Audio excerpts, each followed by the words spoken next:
Some WrestleMania matches go on to be the greatest of all time, some absolutely fall apart in disastrous fashion, but what about the ones that just come close to being disasters? Well, I am Tempest, and I am once again joined by Luke Owen of WrestleTalk, and today we are going over our 10 WrestleMania matches that nearly ended in disaster. Nearly. How can you be nearly headless? How can you be nearly a disaster like this? But before we get on with our list, make sure, of course, that you like this video and subscribe to WrestleTalk so you never miss a list just like it, and check out the first 2 lists that we have done in this new updated format. I think you'll like them. Honorable mention, Brock Lesnar versus Roman Reigns, WrestleMania 34. Now, this match was a disaster. It is a bad match. There is very little to like here, but I wanted to include it just as an honorable mention because the funny story of Roman Reigns being named in the potential steroid scandal that never ended up being a real thing because the guy didn't check his work. At the very least, WWE did plan a backup for, which is why Braun Strowman goes nuts in the Elimination Chamber and eliminates everyone else in the field before losing to Roman Reigns. It was so Braun Strowman could take his place if for whatever reason Roman would be named in this thing and then have to miss WrestleMania. I mean, actually, the disaster there is that Nicholas doesn't win the tag titles. That would be a disaster, and I simply do not want to live in that world. Absolutely not. And honorable mention, Rhea Ripley versus Becky Lynch, WrestleMania 40. Now, this is similar to another entry that will come up in this list a little while later, but on a bit of a less intense scale, of course, where Rhea Ripley has been very open to the fact that she had an anxiety attack before having this match, and that very easily could have derailed things, but again, you would never know it from watching this match. She is on as soon as she steps through the curtain. An incredible pro. Like, you just would, no one knew until she very openly said it. And even then, I think you can go back and watch this match and you wouldn't know. No, absolutely not. And it speaks again to just the level of mental toughness that goes into a match like this and into a performer such as Rhea. Number 10, Raven versus Kane versus Big Show, WrestleMania X7. Now, Luke, I believe you're something of an expert on this subject. Yeah, this nearly ended in disaster because it outshone everything else on the pay-per-view. On perhaps the greatest WrestleMania of all time. No, of course, for those who haven't heard this story, during the golf cart chase sequence of this match, Raven very nearly runs over the production cables that were carrying the broadcast feed of the entire show. And if they were like an inch or so closer to those cables, WrestleMania just goes dark, no TLC 2, no Steve Austin versus The Rock main event. The best WrestleMania of all time ends there. I can't imagine what would have happened to, I mean, obviously the show would have carried on for the live audience there in Texas? Yes, Texas, because Steve Austin was there. But I don't know what would have happened for everyone else at home. Would they have just gotten the replay a couple of days later? Maybe they would have pulled a WCW here and just have to show it like after Raw the next day. Yeah.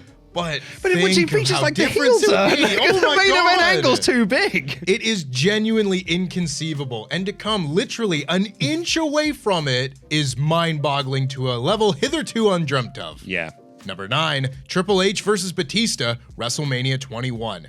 Now, a few of the lower down entries on this list, of course I put the hardcore triple threat at 10 because everyone kind of knows the story, but a few of these other ones I've put low because maybe a disaster would have saved them a little bit. Triple H and Batista is not a classic WrestleMania main event, perhaps because Batista says that his knee was completely numb through the entire match. He says so in his Batista Unleashed book and his DVD Batista I Walk Alone, where he said he just couldn't feel his leg. Maybe it's not very good because it's Triple H in a WrestleMania main event, but still, this is the coronation of one of your newest top stars, along with John Cena on the same show. And if this had gone any worse, if Batista had really had a messed up leg that he couldn't do the match, this is one of the best long-term stories WWE ever told, culminating on this night, and we could have not had it. Maybe it would have just been cursed because the ending of the Royal Rumble is also cursed that leads us to get to this match. Which also has to do with legs. Yeah, that's what I'm thinking, right? This is a weird leg-based story. Maybe like Vince cursed the leg afterwards. It's like, you caused my knees to explode. I'm going to make your knee numb. I think this, up to the point of his,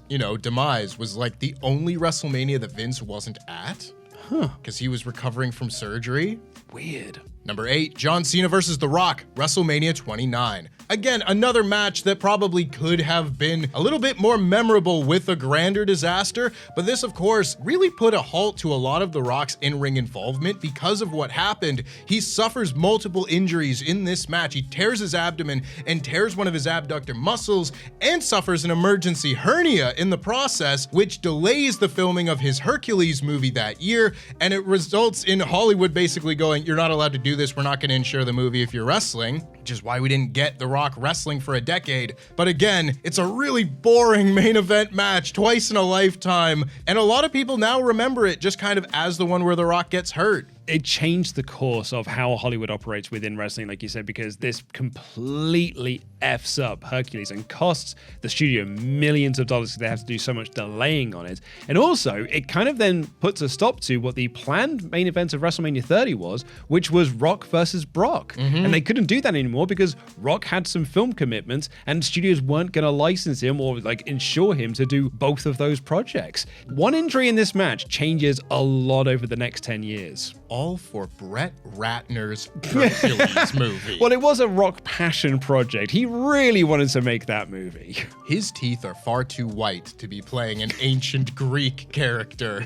Number 7, Mr. T and Hulk Hogan versus Roddy Piper and Paul Orndorff, WrestleMania 1. Now, this is not the first WrestleMania main event that has appeared on this list, but it is the first WrestleMania main event, full stop. And if this had gone wrong, I don't know if WrestleMania continues on past this. Yeah. Of course, the famous story is that Mr. T was very worried about going into a big-time wrestling match with a bunch of, tough guy pro wrestlers and him not knowing how to work and being worried that they were going to shoot on him and expose him as not a real fighter. And of course, this was just paranoia. Everybody talked him down from that. But you're looking at a world where a day or two out of WrestleMania 1, perhaps the biggest, most important wrestling event in WWE history, the main event just goes poof, and there's no backup plan. And then we saw it repeated a handful of years later with Mickey Rourke going up against Chris Jericho, where he legit thought that Jericho was going to shoot on him in the angle. So he had Frank Shamrock behind him in the crowd in case anyone got out of hand. You could have just told Mr. T to bring his own UFC fighter. Oh wait, UFC didn't exist at the time.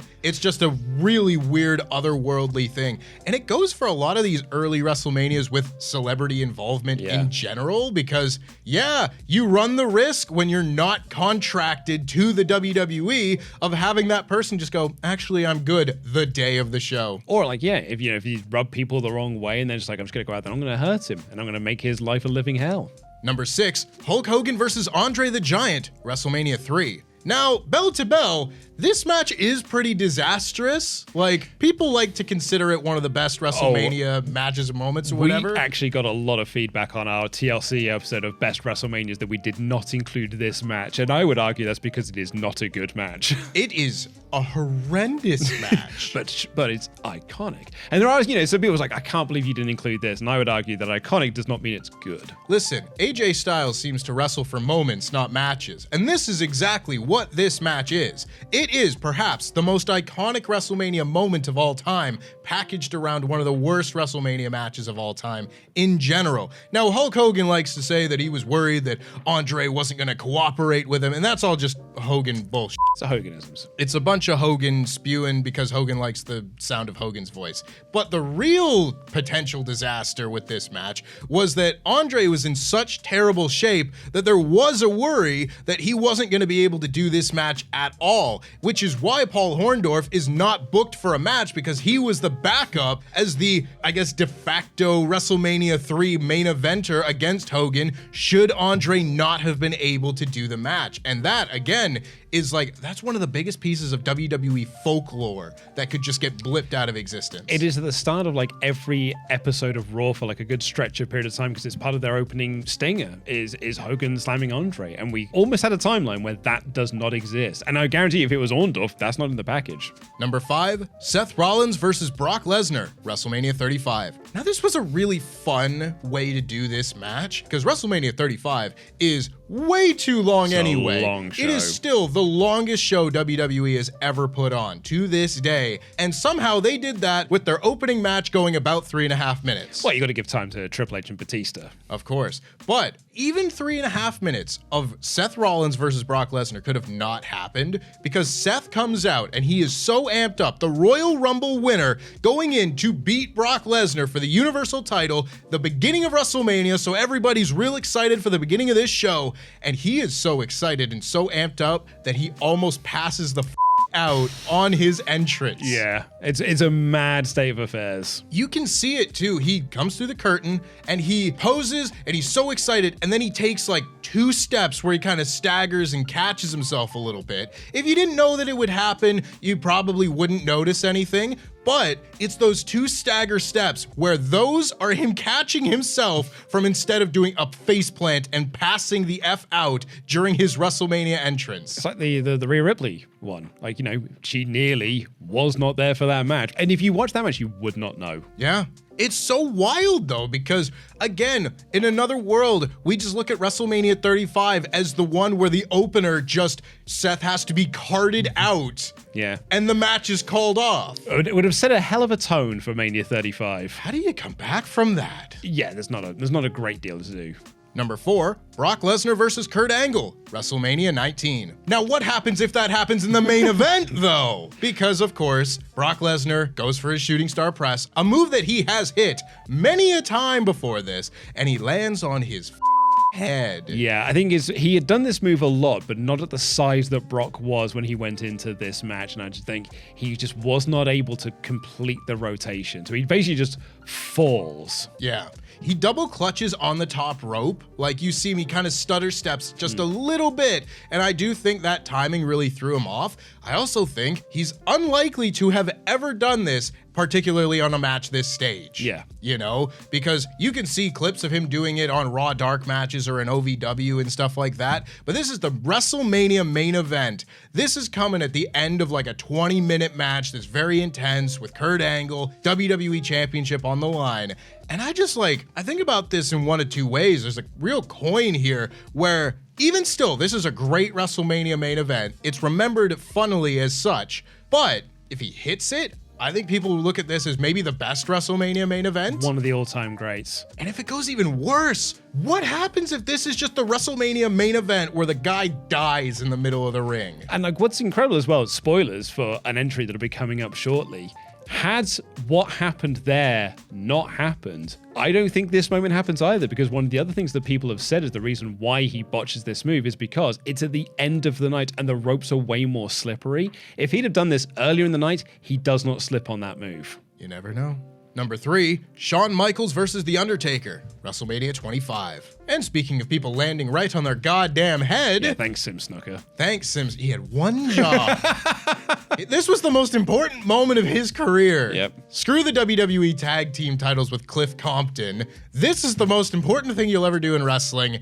And he drops him. So, again, people know the story by now. The Undertaker does a dive into an imaginary pool, lands on his head, and genuinely, I am blown away that a man 6'10", 300 pounds could do this, land on his head on essentially concrete, and be okay. Well, he's a dead man, you know. He's a magical dude. He sure is. Yeah, he carried on this. It was amazing. Powers of the darkness that carried him through this match. It is amazing. But yeah, like the cameraman who was Sim Snooker was supposed to catch or certainly break the fall, and he's just out of position. And you can see the cameraman move forward as well. You can see Snooker try to catch it, and it's just far too late, and it just all the way down. A lot of people use this moment as a bit of a criticism against the match, in the moment anyway, because particularly from people that were there, they thought The Undertaker was a goner. Mm-hmm. They thought this was the end of the match and there was a real disconnect, and it took a while to get back into it, and I can totally see that perspective. Nowadays, I think it kind of adds to the drama of the match because you know it's coming and you know that he's gonna be okay. And they carefully work it into the match as well. Absolutely. There's a real nice period of time where everybody can kind of regroup themselves, and then we go again,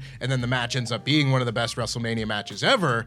But what if one of the best WrestleMania matches ever never happens because The Undertaker's streak ends with him landing head first on the concrete, and that's just it? What if he can't get up after that? Yeah.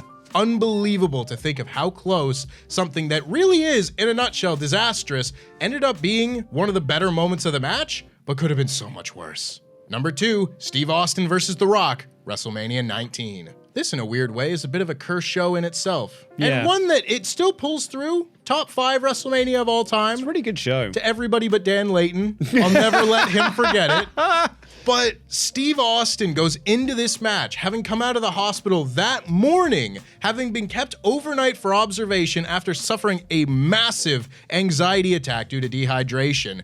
And again, at the time, you didn't know it as such, but this is Steve Austin's last match, except for Kevin Owens, and it may have just not happened under other circumstances. Yeah, and the reason why he kind of had this anxiety attack was dehydration is that he knew, and kind of Vince knew and a few other people knew, this is Austin's last match, but they never advertised it as this is the last time that Steve Austin will be wrestling. Yeah. And that pressure of him knowing this is his last match, I think really got to him. Also, as we mentioned earlier, this was planned to be the main event. But then Austin had, reportedly so, but then Austin has the anxiety attack, so they move him earlier in the card so there's less pressure on him doing this match, and they give the main event slot to Brock and Angle. It's a really weird domino effect. Yeah. The butterfly ripple effect of all of this. It impacts a lot of things on this show.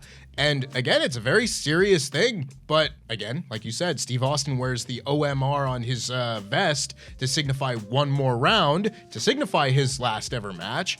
And I guess that was just enough. And it's really weird because, again, this match could have just not happened. And with the exception of a few, all of these WrestleManias will have been so much worse off if the matches on this list don't go ahead. Yeah. Speaking of, number 1, Cody Rhodes versus Roman Reigns, WrestleMania 40. Now, many of the matches on this list have been listed as potential disasters or near disasters because of injury scares or something of the sort. This is all about politics. Yeah, this is my favorite of the kind of WrestleMania stories you get. The guy who comes in and politics his way into the main event. That is wrestling right there. It is wrestling going back to decades ago in a different time, in a different world. Hogan would have been so proud of this politicking right here. This is the real torch that was passed from Hogan to Rock at WrestleMania 18, the politicking torch, where indeed The Rock tries to take Cody Rhodes' title shot against Roman Reigns in still one of the weirdest segments that we've ever seen in WWE. I was going to say, you say he tried. He did. And then Cody was like, no. I didn't say no give backs. Give me that back. The segment is, Cody comes out and is like, look, I know I won the Royal Rumble, but I think I'm going to do it at SummerSlam instead because this guy's going to face you at WrestleMania. Like, The Rock did take Roman's thing, and they were going to do this big press conference to announce the match, and the fans turned against this segment, and it led to the We Want Cody movement, and they had to pivot into one of the better storylines, one of the best storylines that WWE had last year, and it created like one of the best characters in the final boss. It's so funny, and we will never look into a crystal ball and see what could have been. But there is a world in which The Rock just has this match with Roman Reigns, and maybe it's good, maybe it's not, we'll never know. But Roman probably wins that match. Well, he's probably still champion to this day if that match goes ahead. Well, The Rock's pitch was that he was going to win. Of course it was. So The Rock comes in and it's him versus Roman for the title and The Rock wins. And so like there's another timeline crystal ball that we can look into where Rock is a part-time WWE champion throughout 2024. As opposed to Roman being a part-time WWE champion in 2023. Exactly. We could have gone like 3 years of a part-time WWE champion. And you know what? That to me sounds like a disaster. And a disaster averted. And thank you so much for watching this list. Make sure, of course, that you let us know what other kind of lists you would like to see done in a format just like this. And check out the clip from last month's list right here. Once again, I am joined by Luke in this ad-libbed list format that you all seem to like so much last month. But we're going to be talking about, Luke, your favorite stipulation. Yeah, maybe that's my controversial take, but I do not like the Elimination Chamber stipulation. Well, we're going to change your mind by looking back at some of the best performances in the history of the Chamber.